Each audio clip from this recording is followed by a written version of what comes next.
केदार अग्रवाल हत्याकांडामध्ये एक नवा ट्विस्ट आलाय। सिया आणि चेतन यांच्यामध्ये सांकेतिक भाषेमध्ये संवाद साधला गेला। चॅटमध्ये कोड वर्ड आणि निकनेमचा सुद्धा वापर करण्यात आला।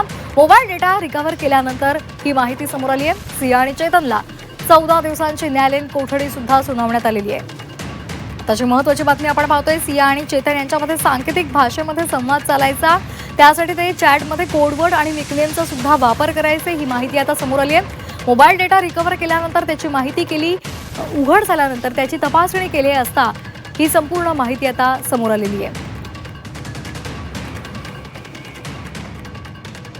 या संदर्भात अधिक माहितीसाठी आपण जाणार आहोत आमच्या प्रतिनिधी चैत्राली राजापूरकर यांच्याकडे। चैत्राली, आता सिया आणि चेतनमध्ये कोडवर्ड आणि निकनेमचा वापर करून संभाषण केलं जायचं, संवाद व्हायचे अशी माहिती समोर आली। काय या संदर्भातले ताजे अपडेट्स आहेत?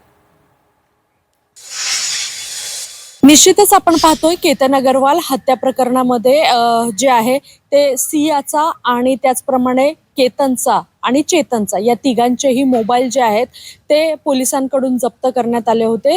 यामध्ये सिया आणि चेतन या दोघांचा मोबाईल जो आहे तो जप्त केल्यानंतर पोलिसांनी ज्यावेळी त्यांचं संपूर्ण संभाषण चेक केलं त्यावेळी काही जे मेसेजेस होते ते डिलीट करण्यात आलेले होते। त्यामुळे फॉरेन्सिक ची मदत घेऊन पोलिसांनी जे आहे हा डाटा जो आहे तो संपूर्ण रिकव्हर केलेला आहे।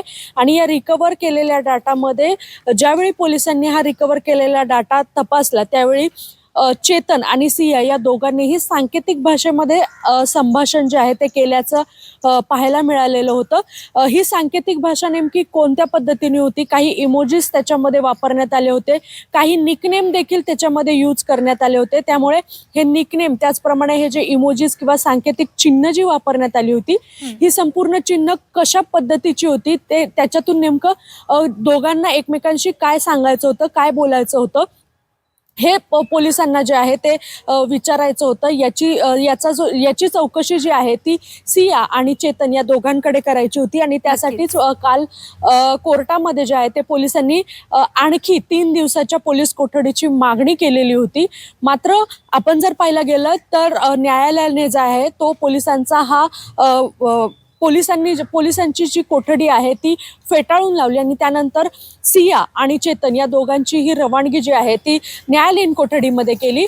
युक्तिवाद सुरू असताना सियाचे वकील दुशिंग त्याचप्रमाणे चेतनचे वकील या दोघांनीही ही पोलीस कोठडी देऊ नये यासाठी जे आहे ते कोर्टाला सांगितलं आणि त्यानंतर संपूर्ण कोर्टाने या संपूर्ण बाबींचा तपास केल्यानंतर कोर्टाने जे आहे ती या दोघांना न्यायालयीन कोठडीमध्ये रवानगी केलेली आहे। निश्चित धन्यवाद चैत्राली, आपण दिलेल्या या सविस्तर माहितीसाठी।